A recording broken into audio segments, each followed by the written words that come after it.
The devolution of our society continues, and the tip of the spear is saying that men can become women and women can become men. Broward High School students stage walkout in support of transgender student. Now you have to understand, it's not a matter of support of a transgender student. It's support of a transgender student competing against women. A man who says he is a woman competing against other women. So you realize that if it was hundreds, I have to take the article at face value, I guess.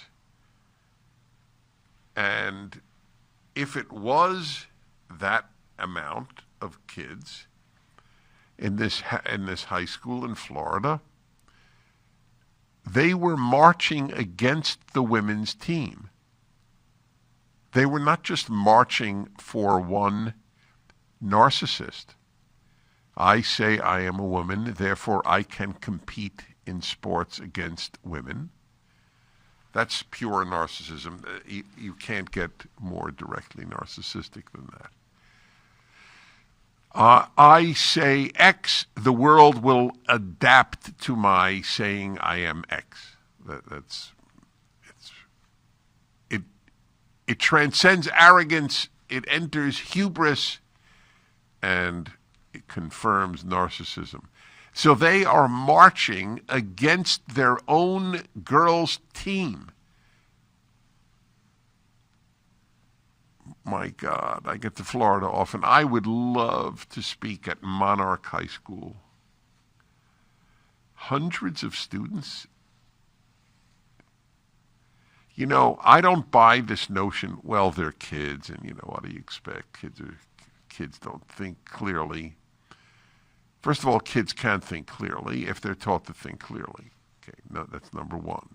Number two, if the kids can't think clearly, why do you accept it when they say that they are the other sex?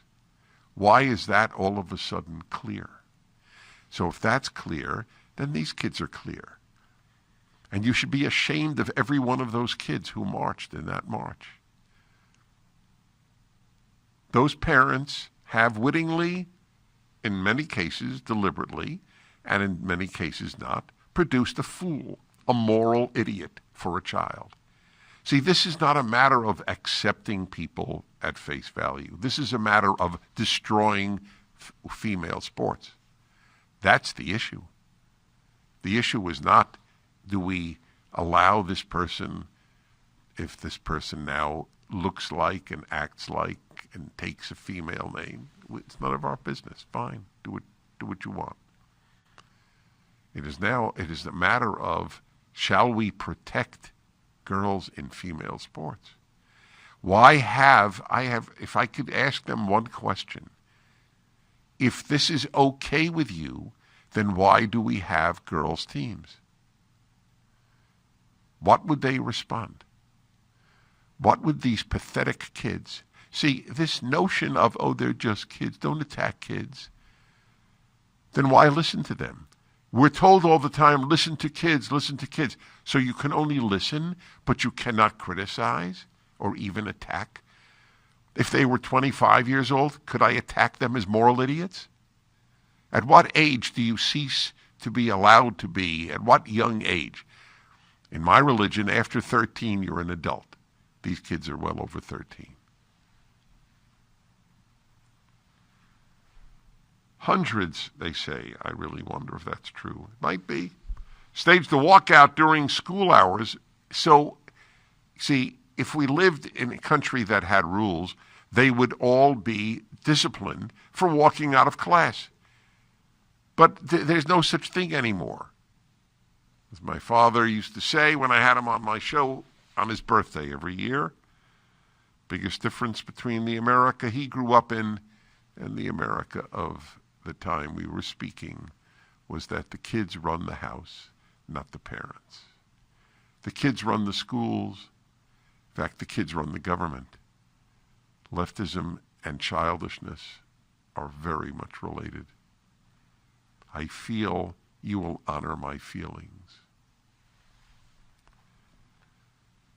One day after their principal and 4 other staff members were reassigned to non-school sites amid an investigation that a transgender student had been playing on the girls' volleyball team.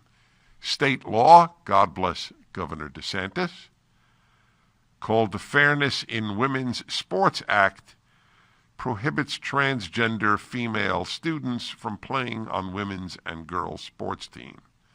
It does not affect transgender men playing on male teams. In other words, if you're a girl, you can play on a man's team. The event, which lasted about a half hour, happened on school property and was peaceful. The group congregated at the football field starting around noon before making their way to the fence at the parking lot on the north end of the school. Once there, they shouted chants, including, "Let her play," "Trans rights are human rights," and "Free Cecil now." Cecil refers to Monarch Principal James Cecil. I'd like to speak to James Cecil. If Aladdin brought me a magic lantern and said, "I give you a wish," it would be to speak to James Cecil. Alexandria Almeida, senior at Monarch, says she heard about the walkout through social media Monday. I saw a lot of my friends posting about what was happening, what was going on, she said, and I decided that I wanted to go with them out there and be supportive. Of what exactly? Almeida said she thought the 5 staff members to be reassigned was, quote, ridiculous that it was happening in the first place, unquote, and hoped the walkout would, quote, bring more awareness to the situation so that people see what's happening in our Florida schools. So, dear Almeida, Alexandra Almeida, people are seeing what is happening in Florida schools. And it is one of the reasons Florida has a remarkably great net immigration, as opposed to California, which has a net emigration. We do look at what is happening in Florida schools, and we decide it is better to send a child to a Florida school than a California school or an Oregon or Washington or New York, etc., etc. My dear Alexandra, you have allowed yourself to be guided by feelings rather than reason, by feelings rather than morality. But that's the way people have been raised. All of my life in the United States, I have been talking about this for 40 years. We live in a feelings-based society. How do you feel about it? Not there is a right and a wrong. How do you feel about it? Well, then it lists the other 4 employees.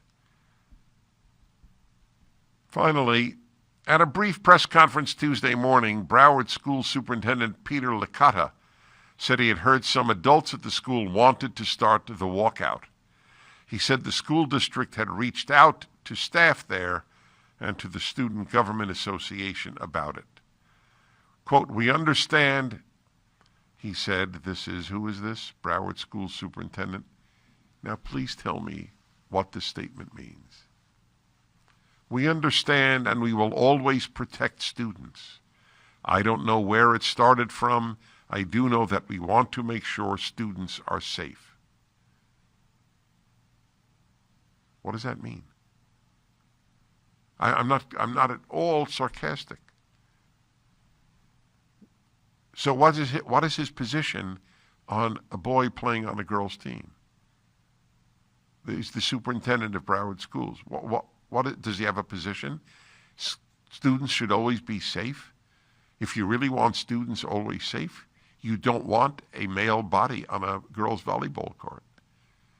Girls have been really hurt by guys who say they're girls smashing the ball in their face.